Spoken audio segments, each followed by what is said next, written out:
পশ্চিমবঙ্গের রাজনীতিতে অত্যন্ত তাৎপর্যপূর্ণ পরিস্থিতি তৈরি হয়েছে। তৃণমূল কংগ্রেসের অন্দরমহলে দীর্ঘদিন ধরে জল্পনা এবং অসন্তোষের মধ্যে এবার সামনে আসলো একটি বড় রাজনৈতিক পদক্ষেপ। দাবি করা হচ্ছে যে দলের ৫৮ জন বিদ্রোহী বিধায়ক নিজেদের স্বাক্ষর করা একটি চিঠি বিধানসভা স্পিকার রথীন্দ্রনাথ বোসের হাতে জমা দিয়েছেন। আর ঠিক এই ঘটনাকে ঘিরে রাজনৈতিক মহলে জোর আলোচনা শুরু হয়ে গিয়েছে ইতিমধ্যেই। কারণ বলবো একে একে, কারণটা শুধু একটি চিঠি জমা দেওয়ার বিষয় কিন্তু নয়। ওই চিঠিতে বিধানসভার পরিষদীয় নেতৃত্বের বড় পরিবর্তনের প্রস্তাবও রাখা হয়েছে বলে জানা যাচ্ছে। ঘটনার শুরুটা একটু শুরু থেকে বুঝে নেওয়া যাক। সম্প্রতি দলবিরোধী কাজের অভিযোগে ঋতব্রত বন্দ্যোপাধ্যায় এবং সন্দীপন সাহাকে তৃণমূল কংগ্রেস বহিষ্কার করে। তৃণমূল কংগ্রেস থেকে এদের দুজনকে বহিষ্কার করা হয়, কিন্তু বহিষ্কারের পরেই পরিস্থিতি কিন্তু আস্তে আস্তে অন্যদিকে মোড় নেয়।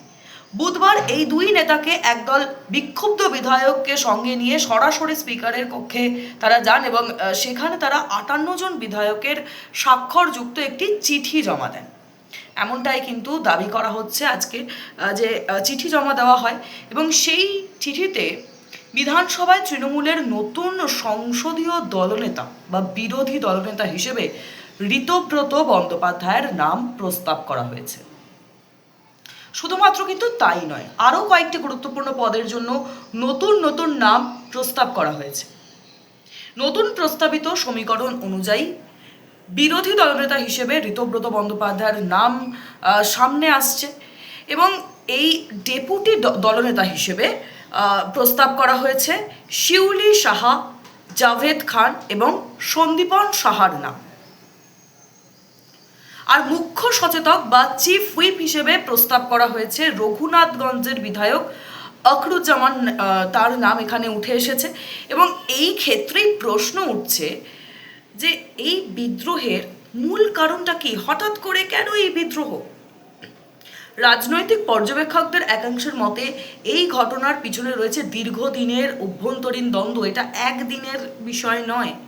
তাদের মতে বিদ্রোহী বিধায়করা প্রকাশ্যে মমতা বন্দ্যোপাধ্যায়ের প্রতি আনুগত্যের কথা বললেও তাদের আপত্তির কেন্দ্রবিন্দুতে রয়েছে দলের সর্বভারতীয় সাধারণ সম্পাদক অভিষেক বন্দ্যোপাধ্যায়। আমরা আগেও কিন্তু বহু নেতাকে দেখেছি, তৃণমূল নেতাকে অভিষেক বন্দ্যোপাধ্যায়ের বিরুদ্ধে সোচ্চার হতে। বিরোধী শিবিরের ঘনিষ্ঠ সূত্রের দাবি, বিধায়করা স্পষ্ট জানিয়ে দিয়েছেন যে তারা অভিষেক বন্দ্যোপাধ্যায়ের সিদ্ধান্ত বা নেতৃত্ব একেবারেই মেনে নিতে রাজি নন। তবে এই ঘটনার নেপথ্যে আরও একটি গুরুত্বপূর্ণ বিতর্ক রয়েছে, যা পুরো পরিস্থিতিকে আরও জটিল করে তুলছে। সেটা হলো যে তথাকথিত সই জালিয়াতি বিতর্ক। এর আগে শোভনদেব চট্টোপাধ্যায়কে বিরোধী দলনেতা হিসেবে বলা হয় এবং বিরোধী দলনেতা করার জন্য তৃণমূলের পক্ষ থেকে স্পিকারের কাছে একটি চিঠি জমা দেওয়া হয়েছিল। এই সূত্র মারফত যে খবর, এই চিঠি জমা দেওয়া হয়, কিন্তু ঋতব্রত বন্দ্যোপাধ্যায় এবং সন্দীপন সাহার অভিযোগ যে এই যে চিঠি জমা দেওয়া হয়েছিল শোভনদেব চট্টোপাধ্যায়ের বিরোধী দলনেতা হওয়ার জন্য, সেই চিঠিতে তাদের অজান্তে তাদের স্বাক্ষর ব্যবহার করা হয়েছে। এই গুরুতর অভিযোগ সামনে আসার পর বিষয়টি নিয়ে সিআইডি তদন্ত শুরু হবে এমনটাই দাবি করা হচ্ছে। রাজনীতিতে কোনো স্বাক্ষর সংক্রান্ত বিতর্ক কিন্তু অত্যন্ত গুরুত্বপূর্ণ বিষয়, এটা কিন্তু মাথায় রাখতে হবে। কারণ বিধানসভার মতো সাংবিধানিক প্রতিষ্ঠানে জমা দেওয়া কোনো নথির বিশ্বাসযোগ্যতা প্রশ্নের মুখে পড়ে গেলে তার রাজনৈতিক এবং আইনি যেই গুরুত্ব তা কিন্তু অনেকটাই বেড়ে যায়। অনেকের মতে এই সই সংক্রান্ত বিতর্কই পরবর্তী ধাপে কিন্তু একটা বড় ধরনের অসন্তোষের জন্ম দেয়। আর ঠিক সেই অসন্তোষই এখন প্রকাশ্যে এসে পৌঁছেছে স্পিকারের দপ্তরে। এই ঘটনার আরেকটি গুরুত্বপূর্ণ দিক আপনাদেরকে বলবো, তা হলো যে বিদ্রোহী বিধায়করা তাদের চিঠিতে এখনও দলনেত্রী হিসেবে বা চেয়ারপারসন হিসেবে মমতা বন্দ্যোপাধ্যায়ের নামই কিন্তু রেখেছে। অর্থাৎ তাদের বক্তব্য অনুযায়ী কিন্তু আপত্তি পুরো দলের বিরুদ্ধে নয়, বরং নেতৃত্বের একটি নির্দিষ্ট অংশকে ঘিরে তাদের আপত্তি। আর ঠিক এই কারণেই রাজনৈতিক বিশ্লেষকদের অনেকেই বলছেন যে এটি শুধুমাত্র দলত্যাগ বা নতুন দল গঠনের ঘটনা নয়, এটি একটা দলের অভ্যন্তরীণ ক্ষমতার ভারসাম্য এবং নেতৃত্বের প্রশ্নকে কিন্তু সামনে নিয়ে আসছে। সব নজর এখন বিধানসভা স্পিকারের দিকে এখন, কারণ এই স্পিকারের চিঠি এবং সংশ্লিষ্ট নথিপত্র কিভাবে বিবেচনা করবেন তার উপর কিন্তু অনেক কিছু নির্ভর করছে। কারণ রাজনৈতিক মহলের একাংশের মত যে যদি স্পিকার এই বিক্ষুব্ধ অংশকে স্বীকৃতি দেন তাহলে বিধানসভার ভিতরে নতুন রাজনৈতিক সমীকরণ তৈরি হতে পারে। আবার জানা যাচ্ছে যে অন্য অংশের মতে বিষয়টি এখনও প্রক্রিয়ার মধ্যে রয়েছে এবং চূড়ান্ত সিদ্ধান্ত কিন্তু এখনও পর্যন্ত আসেনি। চূড়ান্ত সিদ্ধান্ত না আসা পর্যন্ত কোনো রাজনৈতিক ফলাফল নিয়ে নিশ্চিতভাবে কিছু বলা সম্ভব নয়। সব মিলিয়ে বলাই যায় যে পশ্চিমবঙ্গের রাজনীতিতে এই মুহূর্তে দাঁড়িয়ে একটি গুরুত্বপূর্ণ অধ্যায় শুরু হয়ে গিয়েছে ইতিমধ্যে। 58 জন বিধায়কের স্বাক্ষরযুক্ত চিঠি, নেতৃত্বের পরিবর্তনের প্রস্তাব, সই সংক্রান্ত বিতর্ক এবং দলের নেতৃত্বের ভেতরে মত পার্থক্য সব মিলিয়ে পরিস্থিতি কিন্তু এখন অনেকটাই জটিল এবং তাৎপর্যপূর্ণ। আজকেই তার মানে সই সহ তোমরা জমা দিতে চলেছো? এখন কিচ্ছু বলবো না, এখন কিছু বলবো না, আমাকে যেতে দিন। বলে গেলেন যে আমরা বিরোধী দলনেতা নতুন করে স্থির করতে চাই, সন্দীপন এবং ঋতব্রত যা সিদ্ধান্ত নিচ্ছে আমরা সহমত পোষণ করে এগোবো। সেইটা দেখুন, আমাদের মিটিংটা হোক, মিটিংটা না হলে কিছু বলতে পারবেন না। দেখতে পারবেন সংখ্যাটা, দেখতে পারবেন more than 2/3 मीटिंग कौन बनाएंगे? मीटिंग में कौन बनाएंगे? more than 2/3 कौन बनाएंगे? আমরা মিটিংটা করি, মিটিংটা করার পরে मीटिंग में कौन बनाएंगे জানতে পারবেন। বিরোধী দলের কে হবে? more than 2/3 এমএলএ রয়েছে। मीटिंग में कौन बनाएंगे? मीटिंग में कौन बनाएंगे? संदीप बोलना मीटिंग में कौन बनाएंगे? विधानसभा में कुछ काम है इसलिए आया हूँ, ठीक है? बाहर निकालने दीजिए, उसके बाद में बैठ। आज किससे बैठक है? आप लोग किससे बैठक है? मेरा पर्सनल काम है, ठीक है? मीटिंग बुलाया?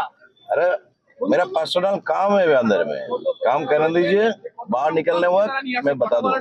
कौन रहेंगे बैठक में? कौन रहेंगे? अरे मेरा अभी के बैठक के बाद नहीं कह रहा हूँ, मेरा पर्सनल काम है। मैं विधायक हूँ, मेरा काम नहीं हो सकता था। काम करने दीजिए, उसके बाद आकर के बता रहा हूँ अंदर क्या होगा नहीं होगा। কিন্তু যে ঋতব্রত সন্দীপন তো বাকি বিধায়কদেরকে ডেকেছেন, অনেকেই তো এসছে, তাদেরকে দেখতে পাচ্ছি।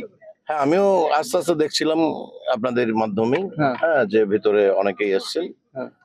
ঋতব্রত, সন্দীপন সাহা এরাও আছেন, তো এরা দেখা করবেন। এটা তো আমাদের সতীত্ব, দেখা না করার কি আছে?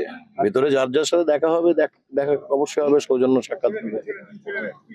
দিদি কেমন লাগছে আজকে এই অনুভূতি? कितने लोग हैं आपके साथ? আমি আজকে এসেছি আমার পেট বিলটা নিতে। আমি বেরোবার সময় উত্তর দেবো, প্লিজ। दीदी आप लोग क्या चीज में बैठे थे आज? कुछ बोले क्या? मिलेगा तो बोलेगा। अभी हाँ दीदी कितने लोग हैं आप लोग? जाएगा ना तब। आपका किसको अपोजिशन लीडर चुनने वाला आप लोग? नहीं अभी जाएगा, थोड़ा मीटिंग करके आएगा तो बता सकेगा। कौन कौन দীর্ঘদিন আপনি বিধায়ক, আজকে এই বিধানসভায় গতকাল মমতা বন্দ্যোপাধ্যায়ের ডাকা মিছিলে আপনারা ছিলেন না, আজকে বিধানসভা আসলেন, কারণটা কি? না গতকাল ছিলাম না, আমার একটা অন্য কাজ ছিল বলে ছিলাম না। আজকে এসেছি অন্য মিটিং এ, বেরোবা যখন তখন উত্তর দেব। মিটিংটা কে ডেকেছে? বিভাজন হয়ে আমাদের সিনিয়র লিডার আছে, সিনিয়র লিডার কে ডেকেছে? আজকের এই বৈঠক শোভনদেব চট্টোপাধ্যায় ডাকা নয়, দলের যে বিরোধী দলের তার ডাকা বৈঠক নয় এটা। তাহলে কে ডেকেছে আজকের বৈঠক? আমি এসেছি আমার পেট বিলটা নিতে, নিয়ে দেখি কি হয়, বেরোবার সময় উত্তর দিচ্ছি। दीदी एक बार हिंदी में बोलिए। अरे बोले 8 घंटा बाद परिष्कार हो जाएंगे। अच्छा 52 लोगों से ज्यादा है क्या? अरे बोलिए तो हम तो बोल रहा है। इन मीटिंग में कौन रहेंगे सर? चलो मीटिंग में कौन रहेंगे सर? आपने साइन किया है?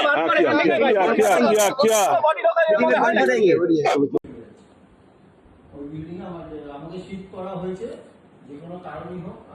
নমস্কার, কুণাল ঘোষ এবং অসীমা পাত্র, দুই বিধায়ক বিধানসভা এসেছি মাননীয় স্পিকারের কাছে এই চিঠিটি জমা দিতে। আমরা এখন রয়েছি স্পিকারের সচিবালয়ের ঘরে এবং স্পিকার সাহেব তাদের মৌখিক একটা নির্দেশ দিয়েছেন, কোনো চিঠি জমা দেওয়া চলবে না, কারণ গতকাল একটা চিঠি জমা দেওয়া হয়েছে এবং যিনি সচিব বাবলুবাবু তিনি কিন্তু খুব নিয়মমাফিক কোঅপারেট করেছেন, একদম নিয়মমাফিক কোঅপারেট করেছেন। তারপরে স্পিকার সাহেব বলে দিয়েছেন কোনো চিঠি নেওয়া যাবে না। এটা কোনো কথা? উনি সেক্রেটারিকে বললেন না নেওয়া যাবে না, আমরা এতখানি বলেছি লিখুন কন্টেন্ট উইদাউট ভেরিফাইড, কিন্তু এটা কিভাবে হতে পারে যে দুজন এমএলএ এসছেন যে আপনারা চিঠি জমা নেবেন না, ফলে ওনারা জমা নিতে চাইছেন না। আমরা ওনাদের টেবিলে এক কপি রেখে গেলাম। দিদি ধরে ভালো করে তোলেন তো, টেবিলে রেখে গেলাম। এটা কোন দেশি আইন যে একটা চিঠি জমা নেবেন না? যদিও ওনাদের কিছু করার নেই, কারণ ওনারা সহযোগিতা করছেন, কিন্তু স্পিকার সাহেব ওদের বলেছেন কোনো চিঠি, এবং তার মৌখিকভাবে নির্দেশ, কোনোভাবে এটা লিখিত সার্কুলারও নয় যে এমএলএরা চিঠি দিতে এসছে, সেই চিঠি কেন গ্রহণ করা হবে না তার কোনো কারণ নেই। ফলে আমরা এখন এখানে আমরা এটা ওনার টেবিলে রেখে যাচ্ছি।